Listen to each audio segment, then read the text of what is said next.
Inicio a esta segunda lección de la clase La doctrina de Dios y sus decretos. La lección número 2 tiene por título el concepto de la triple unidad de Dios, es decir, la Trinidad y los nombres de Dios. Los objetivos. Primero, exponer el concepto y fundamento de la triple unidad de Dios como doctrina fundamental del cristianismo ortodoxo. Segundo, conocer los nombres de Dios como ventanas a su esencia y partes claves de la revelación que Él nos ha dado de sí mismo. Como actividad de introducción o exploración, les voy a invitar a escoger de estas 10 imágenes que estamos viendo aquí en la presentación, debe escoger 5. Escoge 5 y le va a hacer la siguiente análisis evaluativo a cada una de esas 5 imágenes. Para hacerle esa evaluación tenga en cuenta cada una de las siguientes preguntas. Primero, ¿qué nos da a conocer de Dios? Es decir, ¿qué me da a conocer esa imagen acerca de Dios? Segundo, ¿esa imagen representa realmente a Dios? Tercero, ¿esta imagen se presta o causa confusión? Y cuarto, ¿esta imagen niega o afirma la doctrina de la Trinidad? Entonces, usted coge esas 5 imágenes y va a hacer un trabajo desarrollando esas 4 preguntas para cada una de esas 5 imágenes. Después de que tenga ese trabajo escrito, usted toma fotografía y manda ese trabajo al chat al cual está vinculado. Te le invito a hacer una pausa en el video y hacer esta actividad. Cuando termine de hacer la actividad, vuelve al video para continuar la clase. Hermanos, ya como ha terminado de hacer la actividad, entonces vamos a continuar con nuestra clase. Entonces, la Trinidad, debemos entenderlo en primer lugar que es una doctrina del cristianismo ortodoxo, o es decir, el cristianismo histórico, el cristianismo que nos viene desde los apóstoles, o sea, al cual ustedes y nosotros pertenecemos. Todo movimiento cristiano de sana doctrina pertenece al movimiento ortodoxo o histórico. Ahora, este concepto de la Trinidad, hay que ser claro que no aparece de manera explícita en ningún pasaje de la Biblia, pero el concepto sí, de manera implícita, sí aparece en las Escrituras. Es decir, en ningún pasaje vamos a encontrar la palabra Trinidad, pero el concepto sí aparece en las Sagradas Escrituras. La doctrina de la Trinidad nos habla de la triple unidad de Dios. La triple unidad de Dios. Entonces, esta doctrina nos habla de la relación de un Dios, de un único Dios, una esencia divina, que es 3 personas. No la relación entre 3 personas distintas, no la relación de 3 dioses, no, es la relación de 3 personas en un mismo ser o esencia divina. La Trinidad, entonces, nos explica la plenitud en sí de la deidad. Y es cuando hablamos de esa plenitud, tenemos que hablarlo en primer sentido de su unidad. Y en segundo sentido, en su diversidad. Entonces, primero, cuando hablamos de la plenitud de Dios, entonces hablamos de su unidad y de su diversidad. Si vamos, les invito a abrir su Biblia en Deuteronomios capítulo 6, verso 4. Deuteronomios capítulo 6, verso 4 dice: Oye Israel, Jehová nuestro Dios, Jehová uno es. Oye Israel, Jehová nuestro Dios, Jehová uno es. En nuestra primera clase hablamos de la unidad y la unicidad. Este pasaje nos habla que hay un único Dios. Entonces habla de la exclusividad de Dios, pero también nos habla que Él es uno en sí mismo, en el ser de Dios. Él es uno, en Él no hay partes, Él es indivisible. Entonces, Dios como el ser divino, la esencia divina, Él es indivisible, en Él no hay partes. Bien, cuando hablamos de la diversidad, entonces hablamos en el sentido de la persona de Dios. Porque decíamos en la primera clase que Él es persona, y entonces en la diversidad es que en Dios está el Padre, la persona Dios Padre, la persona Dios Hijo y la persona Dios Espíritu Santo. Ahora, la mejor forma de representar la Trinidad es esta iconografía que vemos aquí en la pantalla. Entonces, a través de ella podemos ver que las tres personas son un único Dios. Dios es único, en Él no hay partes, es decir, no vamos a encontrar a la persona Padre, a la persona Hijo, a la persona Espíritu Santo por separados. No, Dios es indivisible. Las tres personas comparten la misma esencia, el mismo ser divino, pero cada uno está en Dios. Dios Padre, Dios Hijo y Dios Espíritu. El Dios Padre no es Dios el Hijo. Dios Hijo no es Dios Espíritu Santo. Dios Espíritu Santo no es el Padre. Ni el Padre es Dios Espíritu Santo, ni el Espíritu Santo es Dios Hijo. Porque Dios es indivisible. Ahora, cuando hablamos de las tres personas, entonces surge otro término que es la subsistencia. Es decir, en ese único ser divino, en esa esencia divina, subsiste una diferencia dentro del mismo ser. No que sean partes diferentes, sino que existe una diferencia en el mismo ser sin que haya diferencia de partes. Es decir, que no hay divisible, Dios es indivisible y no hay separación en Él. Ellos tres, Dios Padre, Dios Hijo y Dios Espíritu Santo, comparten todos los atributos divinos. Pero también hay una diferencia en el rol, en la función desarrollada. Así, por ejemplo, cuando hablamos de la creación, Dios Padre crea y redime la creación. Dios Hijo ejecuta esa redención. Y Dios Espíritu Santo regenera y santifica la creación. Entonces ahí vemos las tres personas en una sola esencia divina con funciones distintas o roles distintos. Pero es un único ser porque Él es indivisible. Ahora bien, como decíamos anteriormente, el término Trinidad no aparece en ningún pasaje de la Biblia, pero el concepto sí. Si comenzamos, por ejemplo, en Génesis capítulo 1, desde la creación vamos a ver la Trinidad. Génesis capítulo 1, verso 1. Dice, en el principio creó Dios los cielos y la tierra. La palabra Dios, aquí en el original, es la palabra Elohim. Elohim.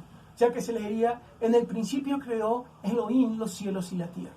Ese término, ese nombre Elohim y la terminación, el sufijo in, habla de pluralidad. O sea que se debería leer, en el principio ellos creó los cielos y la tierra. Y esto se afirma en Génesis 1:26. Génesis 1:26. Entonces dijo Dios, nuevamente, entonces dijo Elohim, hagamos al hombre a nuestra imagen conforme a nuestra semejanza y ejerza dominio sobre los peces del mar, sobre las aves de los cielos, sobre el ganado, sobre toda la tierra, sobre todo reptil que racta sobre la tierra. Ahora, también podemos ver la Trinidad en la encarnación de Cristo. Vayamos a Lucas capítulo 1, verso 35. Lucas 1:35. Y nos dice, respondiendo el ángel le dijo, el Espíritu Santo vendrá sobre ti y el poder del Altísimo te cubrirá con su sombra. Por lo cual también el santo ser que nacerá será llamado Hijo de Dios. Entonces vemos en este pasaje con claridad las tres personas. El Espíritu Santo, el poder del Altísimo hablando del Padre, y el Dios Hijo engendrado en María. Entonces tenemos las tres personas, Dios Padre, Dios Hijo y Dios Espíritu Santo. Ahora, en el bautismo de Cristo también podemos ver la Trinidad. Vayamos a Lucas, capítulo 3, versos 21 y 22. Lucas,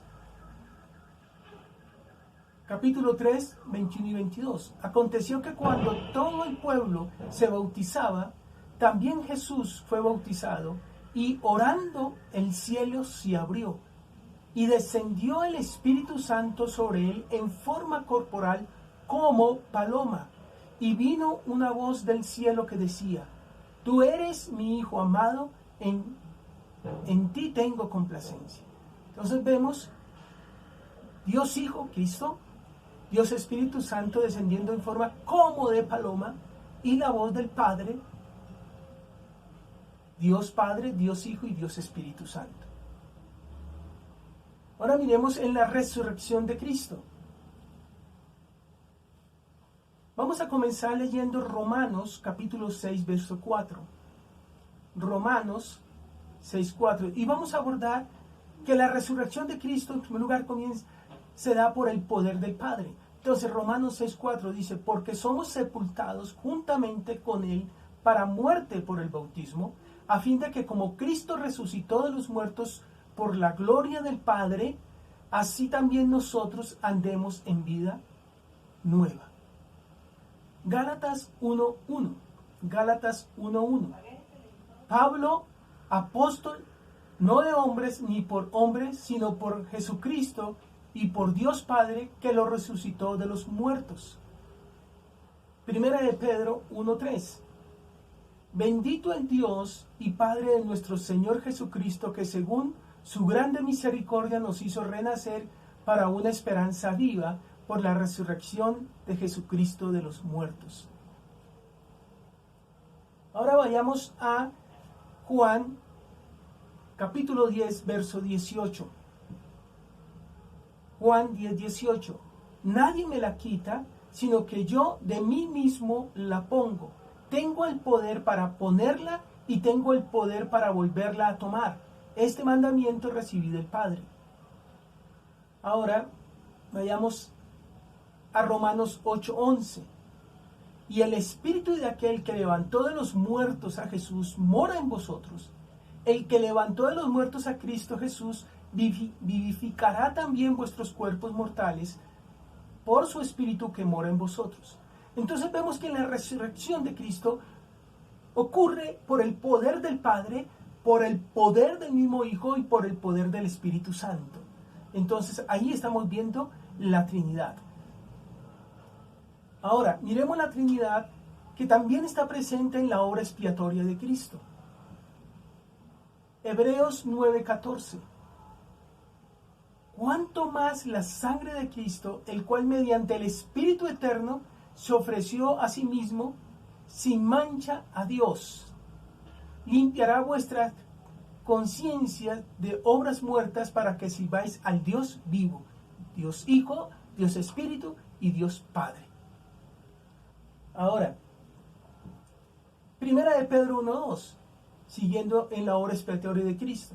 Primera de Pedro 1:2, elegidos según la presencia de Dios Padre, en santificación del Espíritu, para obedecer y ser rociados con la sangre de Jesucristo, gracia y paz os sea multiplicadas.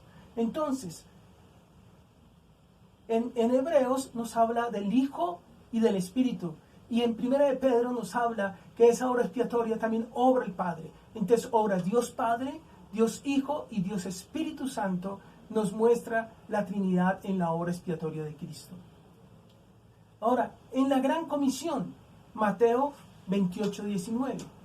Por tanto, id y haced discípulos a todas las naciones, bautizándolos en el nombre del Padre, del Hijo y del Espíritu Santo. Entonces vemos claramente la Trinidad en la comisión. Entonces, a lo largo de la palabra vemos que, aunque el término no aparece, el concepto sí, Dios nos lo revela, de que en Él hay diversidad en cuanto a la persona, que Él es que en Él tenemos Dios Padre, Dios Hijo y Dios Espíritu Santo, pero una sola esencia, un solo ser, un solo Dios. Y las tres personas comparten todos los atributos divinos. Bien, hermanos, cuando pensamos en la Trinidad, hay algunos que plantean la ecuación que 1 más 1 más 1 igual a 1. Y de lógico esta ecuación falsa. Es una ecuación falsa. Desde el punto de vista matemático es errónea. Y desde el punto de vista lógico, nosotros no creemos que 1 más 1 más 1 es igual a 1. Esa ecuación se aplica al triteísmo. El triteísmo es una herejía que consideran que hay tres esencias, tres personas divinas, tres seres divinos, por consiguiente, tres dioses. Los mormones son los tristeístas modernos. Ellos consideran que en el universo hay muchos dioses, pero que ellos los mormones solo creen en uno. Y que en la tierra realmente operan tres dioses distintos: Dios Padre, Dios Hijo y Dios Espíritu Santo. Ellos son los triteístas modernos, actuales. Nosotros no creemos que tengamos ni que hay tres dioses en la divinidad. Es un único Dios, una única esencia divina, un único ser en el cual subsisten tres personas: Dios Padre, Dios Hijo y Dios Espíritu Santo, porque Dios es indivisible, en Él no hay partes. Ahora, así como mal interpretada la Trinidad, también la Trinidad fue negada por el arrianismo. Esta herejía surgió en Egipto, en Alejandría, por un presbítero que nació en el año 250 y 375 después de Cristo. Esta herejía decía que Cristo, o afirma que Cristo fue creado y se encuentra subordinado al Padre. Es decir, que Cristo no es Dios, sino que Él fue creado y se encuentra subordinado al Padre. ¿Quiénes son el arrianismo actual o moderno? El arrianismo actual son los testigos de Jehová. Se les consideran como el arrianismo moderno o semiarrianismo.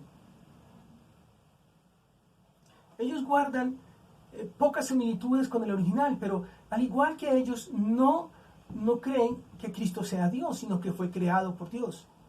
Y además creen que el Espíritu Santo no es una persona, sino es la fuerza poderosa de Dios, la energía de Dios que opera y hace que la voluntad de Dios se ejecute.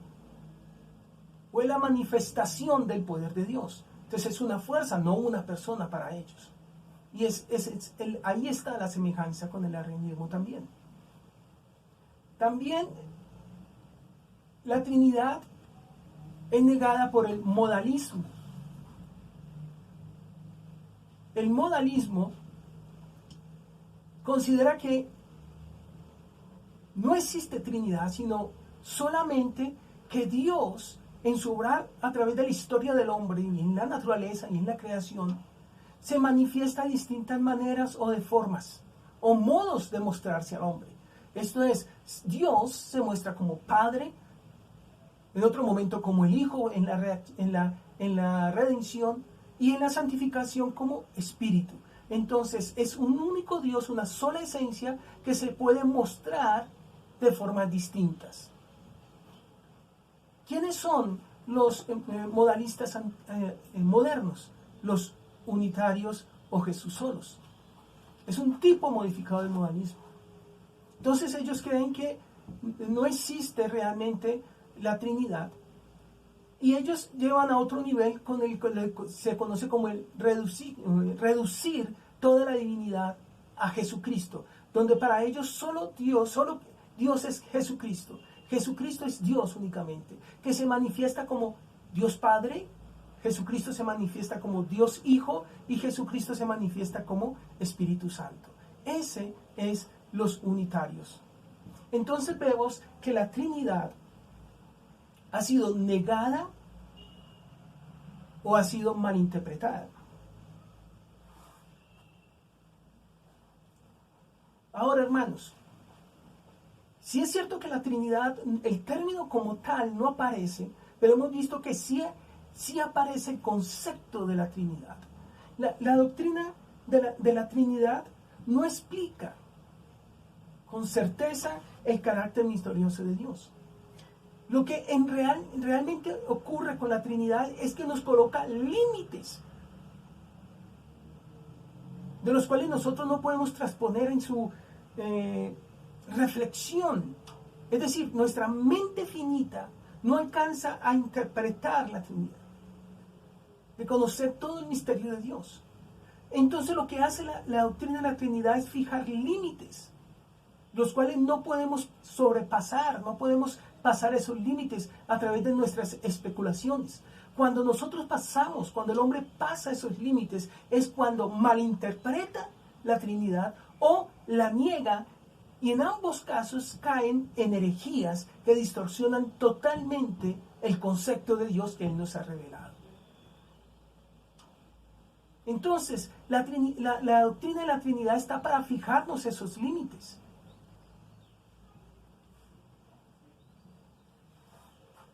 La doctrina de la Trinidad no se contradice.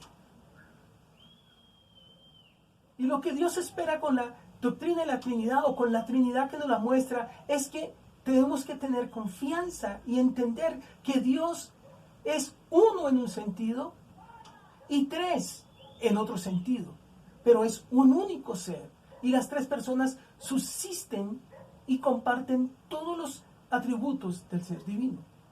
Bien, hermanos, ahora miremos los nombres de Dios. A lo largo de las Escrituras son muchos los nombres que aparecen para Dios, pero debemos entender que no son nombres personales en sí. No es que vayan a existir distintas personas. Aunque en nuestro manual vamos a ver, están expuestos solo 21. Hay que entender que los nombres fueron, estos nombres que encontramos en la Escritura de Dios, Él mismo nos lo reveló. Pero ¿por qué y para qué? Porque los nombres de Dios son ventanas para nosotros, para entender su esencia en mayor amplitud. Los nombres de Dios son ventanas a la esencia divina para conocerle. Entonces, como vemos ahí en la presentación, vamos a ver, y en sus manuales vamos a encontrar 21 nombres de Dios. Vamos a abordar en este video solo la primero, Yahvé o Jehová, y luego voy a explicar una actividad que ustedes van a hacer. Vamos a entrar al nombre Yahvé o Jehová.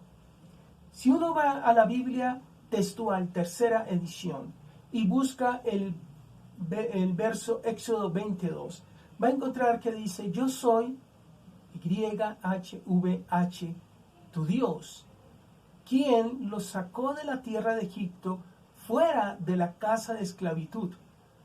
Ahora, si uno misma busca ese mismo verso en la Biblia Jerusalén, tercera edición, dice: yo soy Yahvé, tu Dios, que te he sacado del país de Egipto en lugar de esclavitud.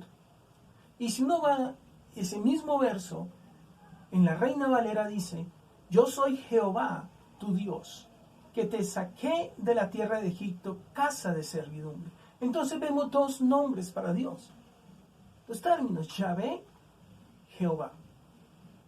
Ahora, Yahvé es la forma latinizada más popular para el tetragramatón YHVH o tetragrama. Eso que aparece en los originales hebreos, esas 4 letras, que en el original hebreo son estas letras de su vocablo y que se traduce como Yahvé, Yahvé.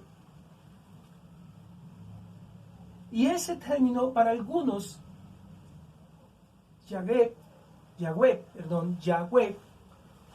algunos especialistas hebreos dicen que la forma más próxima a la pronunciación es Yahvé, que la pronunciación más cercana al original es Yahvé.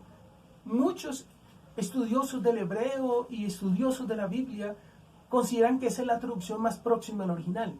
Claro está que hay quienes no están de acuerdo con esta afirmación, porque dice que viola las herramientas o las normas de la transliteración, es decir, las herramientas para traducir un vocablo o una palabra de un idioma original a la forma de escribirse y pronunciarse en otro idioma.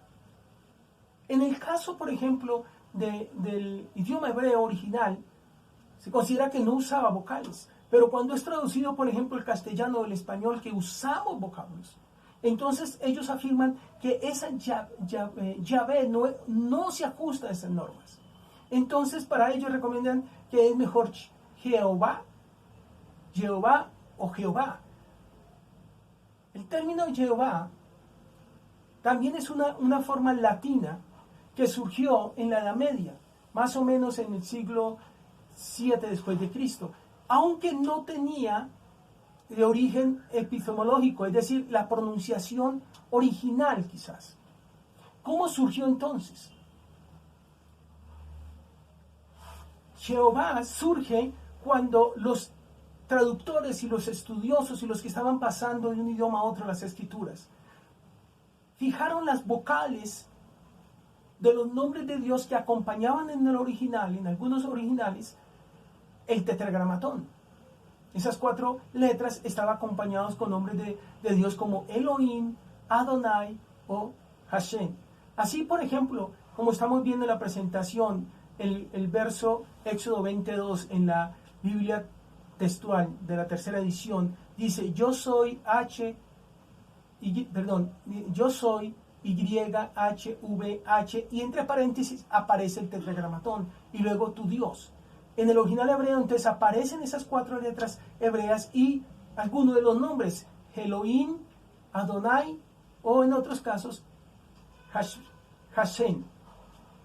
Entonces el traductor o el estudioso, así como por ejemplo en Isaías 61:1 que dice, el espíritu de Adonai Elohim está sobre mí porque Hashem me ha ungido. Entonces los traductores, así como por ejemplo si uno mira en la Torá, dice, yo Adonai soy tu Dis que te ha sacado del país de Egipto, de la casa de servidumbre. Entonces en la Torá el tetragramatón va acompañado en este caso como Adonai. Ahora usted preguntará por qué dice Dis, porque el judío no pronuncia la palabra Dios ni en el español ni en el inglés. Entonces parece Dis porque ellos no nombran la palabra de Dios. Pero entonces en la Torá aparece el tetragramatón seguido con alguno de los nombres o títulos de Dios. Si uno mira también la versión de la Biblia Kadosh, israelita mesiánica, dice el tetragramatón, yo soy, sigue el tetragramatón, Elohim, quien lo sacó de la tierra de Misarjim, es decir, Egipto, fuera de la casa de esclavitud. Entonces los que estaban estudiando o haciendo la traducción creyeron ver una forma de cómo pronunciar. Entonces originalmente fue Jehová, que luego fue cambiando a Jehová, y por último Jehová, que algunos consideran que es la forma más alejada del original. Entonces por eso en algunas veces habla de Jehová o Jehová y no el término Jehová como lo conocemos nosotros actualmente. Entonces ese nombre Jehová o Jehová es el resultado de las consonantes del nombre Adonai, las vocales, uniéndoselas a ese tetragramatón. Ahora bien, la polémica está, ¿cuál es el correcto? Para el judío ninguno, que no hay que pronunciar el nombre. Pero usted puede encontrar por internet muchos videos que nos dicen que de Jehová es equivocado y que estamos pecando contra el Señor. Debemos entender lo siguiente. Según la tradición judía, el tetragramatón, es decir, Yahvé o Jehová, sería la tercera persona del imperfecto singular del verbo ser. Por lo tanto, el significado de este tetragramatón sería, Él es o Él será. Y ese significado se ajusta con el significado que encontramos en Éxodo capítulo 3, verso 14, donde dice, yo soy el que soy. Por eso se usa la primera persona, yo soy. Así este significado coincide correctamente o concretamente como el que es, que se relaciona directamente con la noción del monoteísmo hebreo, donde solo existe el creador, no creado, que no depende de nada ni de nadie más. Por ello el tetragramatón original se tradujo como yo soy el que soy, nombre que también se relaciona con la idea de vida como concepción de Dios como fuente y creador de la vida. También se relaciona con la paciencia, el amor y la fidelidad de Dios. No es solo que Dios existe, sino que existe en relación con su pueblo de generación en generación.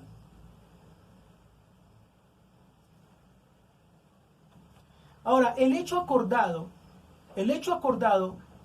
tanto por los que dicen que el nombre o la pronunciación correcta es Yahvé y los que dicen que no, que es Jehová o Jehová, en lo que ambos coinciden es que a ciencia cierta no se conoce la pronunciación original y que ésta desapareció por reverencia y por tradición. Reverencia en primer lugar porque el judío antiguo y actual, por no profanar el nombre de Dios, no lo pronunciaba. Y segundo, por tradición, porque eso fue pasando en otra, pero hay otra cosa que hay que entender, es que en ese tiempo, cuando un pueblo invadía a otro, también profanaba el nombre de Dios. Y esto era para demostrar que su dominio en todos los sentidos sobre ese pueblo. Por eso el judío antiguo no pronunciaba, aparte de reverencia personal, era que su nombre no se conociera para que un pueblo que le fuera a invadir no fuera a profanar el nombre de Dios. Entonces, a lo largo de los siglos que fue pasando, aunque el judío actual tiene la tradición oral, no se conoce realmente cómo era la pronunciación. Porque el idioma hebreo antiguo no usaba alfabeto. No existía en su alfabeto vocales escritas. Por lo tanto, no se conoce la pronunciación original. Esa pronunciación exacta es imposible de dar. Entonces no se conoce a ciencia cierta la pronunciación original, y ya que esta desapareció. Ahora, la profanación del nombre de Dios no es un daño a la forma de pronunciar el nombre, sino un daño a la reputación del ser. Por eso los judíos, tanto como nosotros, somos llamados a santificar el nombre de Dios. Yo puedo dañar esa reputación de Dios. No porque pronuncie más su nombre, sino por el concepto que yo tenga de Dios como tal, y yo quiera transformar a Dios en otra cosa que Él no es. Y aún cuando ocurre eso, en mis propias oraciones, quizás por ignorancia o por tener un concepto indebido de Dios, alejado del que Él me ha dado, yo estoy dañando su reputación y puedo estar profanando el nombre. Por eso Cristo dijo, cuando vosotros oréis así: Padre nuestro que estás en el cielo, santificado sea tu nombre. Cuando dice santificado, es que Dios está por encima, su reputación es grande, no hay otro como Él. Y yo debo entender que Él está por encima de mí en todo. Entonces el daño, la profanación, no es el que yo pronuncie mal el nombre, sino a la reputación de Dios. Entonces, si alguien viene a acusarme de que yo estoy pecando porque digo Jehová o que digo Yahvé, no, está equivocado. El daño a la profanación del nombre de Dios es el daño a la reputación del ser, a su esencia divina. Bien, hermanos, ahora entonces quedan 20 nombres, a los cuales les invito en su manual a entrar a estudiarlos, pero como trabajo les voy a dar la siguiente actividad que les va a facilitar una actividad que pueden hacerlo ya sea en los mismos integrantes de la escuela pero les animo a hacerlo en su casa, en sus familiares, quizás en una reunión familiar, o en la iglesia con los hermanos, o en su grupo de oración, o en su célula, o en su grupo de discipulado. Usted puede hacer esta actividad. ¿En qué consiste la actividad? Esta actividad se conoce como círculo adentro, círculo afuera. Busca un número par de personas, es decir, 8, por ejemplo. Si tiene 8 personas, por decir algo, o tiene 10, entonces la mitad hace un círculo adentro, un círculo pequeño. La mitad, las 5 o 4 personas hacen un círculo, pero esas personas se dan la espalda. Es decir, no se van a estar mirando frente, si van a mirar hacia afuera del círculo. Las otras mitad de personas, o sea, las otras 5 restantes o las otras 4 restantes, hacen un círculo alrededor del círculo original. De tal manera que quede ahora frente al hermano que estaba formando el primer grupo. Entonces siempre van a haber 2 hermanos frente a frente. Usted previamente le entrega un nombre, le asigna un nombre para que ella haya leído y estudiado. Y cuando ya estén los 2 círculos, entonces les dice, le voy a dar un minuto para que un minuto a cada uno para que le comparta el nombre al hermano que tiene al frente, o al amigo, o al vecino, o al familiar que tiene al frente. Un minuto para el círculo interno, un minuto para el círculo externo. Cuando hayan terminado todos de compartir su nombre, usted le da la orden que el círculo de afuera gire a la derecha, mientras que el círculo interno siempre va a permanecer quieto, de tal manera que van a cambiar de persona. Entonces, el círculo externo gira una vez más después de compartir y espera a otra persona y nuevamente le comparte. Es decir, que cada uno va a compartir su nombre cuantas veces personas estén pasando alrededor de él. Y eso es una actividad que le va a ayudar para aprenderse estos nombres y compartir. Si usted lo hace a personas o amigos en una actividad, en una reunión, tiene la oportunidad de compartir experiencias y hablar de Dios. Si lo hace en la iglesia con un grupo de discipulado, está creciendo y mostrándole la palabra y los nombres de Dios y la esencia divina. Y lo pueden hacer también con los grupos de la escuela. Entonces el trabajo consiste en que usted grabe un video haciendo esta actividad y lo debe enviar entonces al grupo de chat al cual están vinculados. Amados hermanos, muchas gracias por su atención. Les animo a repasar nuevamente la lección en su manual y nos veremos en la próxima clase. Dios les bendiga.